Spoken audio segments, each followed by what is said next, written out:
நம்ம இன்றைக்கி வந்து மாப் செய்ய போகிறோம். அதுக்கு தேவையான பொருள் ஒரு பழைய வாட்டர் பாட்டிலு, இல்லை ஜூஸ் பாட்டிலு, பழைய டிஷர்ட்டு. வாங்க நம்ம எப்படி மாப் செய்யலான்னு பார்க்கலாம். வாட்டர் பாட்டிலை எடுத்துக்கோங்க.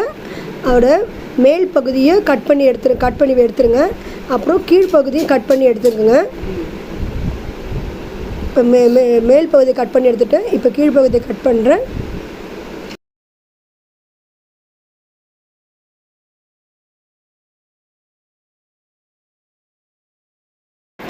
மக்களே, இப்போ நடுப்பகுதியில் எடுத்து ஒரு பக்கம் மட்டும் நடுவில் வெட்டிக்குங்க. இப்போ இந்த இடத்துல ஓட்டை போட்டுக்கணும்.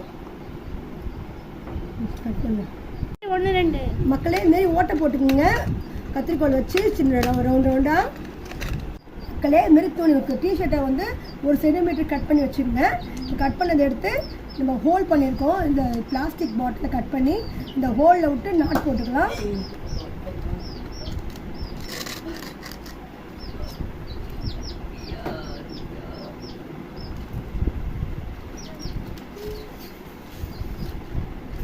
இது மாதிரி மக்களே இப்போ நாட் கட்டியாச்சு வாட்டர் பாட்டில். இப்போ நடுவில் ஓட்டை போட்டுக்கலாம்.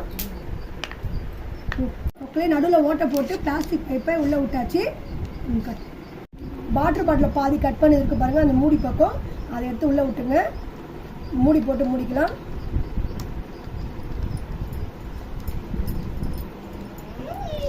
பழைய பிளாஸ்டிக் பழைய ஜூஸ் பாட்டில் வாட்டர் பாட்டில் செஞ்ச மாப் ரெடி ஆயிடுச்சு.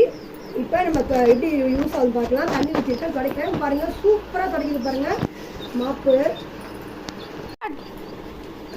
மக்களே, இதே போல் வீட்டில் செஞ்சு யூஸ் பண்ணுங்கள். கடையில் வாங்காதீங்க. வீட்டில் இருக்க பழைய பொருட்களை வச்சு மாப் செஞ்சு வீட்டில் யூஸ் பண்ணுங்கள். ரொம்ப நல்லதாக இருக்கும். எல்லோரும் சப்ஸ்கிரைப் பண்ணுங்கள், லைக் பண்ணுங்கள், கமெண்ட் பண்ணுங்கள். வீடியோ கண்டிப்பாக பிடிக்கும். சப்ஸ்கிரைப் பண்ணுங்கள், லைக் பண்ணுங்கள், கமெண்ட் பண்ணுங்கள்.